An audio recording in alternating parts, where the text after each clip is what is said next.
use algebra to solve. And this one's a little tricky because it's got the squared. This is also a non-calculator question.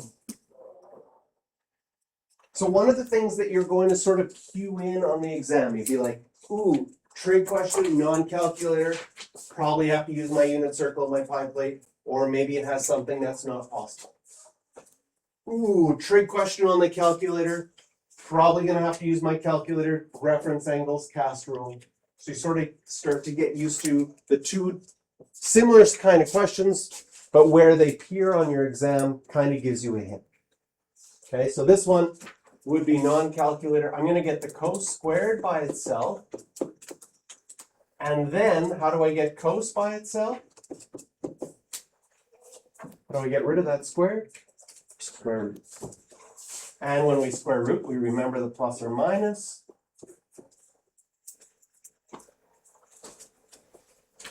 And initially, you're going to have a moment of confusion at this point.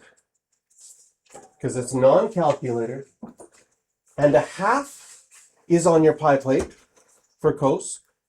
But is the square root of a half? No. But if you play around with it, the square root of a half, well, when you square root something, that's like square rooting the top, and the square root of the top is just 1. And you can square root the bottom, that'll be square root of 2. And then you're like, oh, I remember that I could rationalize the denominator, and this is actually the same as the square root of 2 over 2. And is that on your pie plate? When it's written that way, you're like, yes, that is. What family? 45 degree family, because we're dealing in degrees here. So we, again, if you said pi over 4, that wouldn't be wrong. But now this question's in degrees, so we have to write our answers in degrees. Which quadrants will we look in? All of it. All of them. So we write our entire 45 degree family in each of the 4 quadrants. And those are your answers between 0 and 360. Read your question. Did they change it on me? No, they didn't.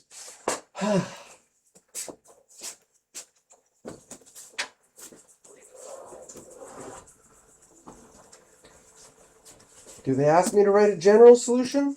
No. No. This is like, reread the question actually, like, finally. We just did the question and we finished it all in one. So I'm going to get you to circle questions 5 and 11. But I want you to just, in 5,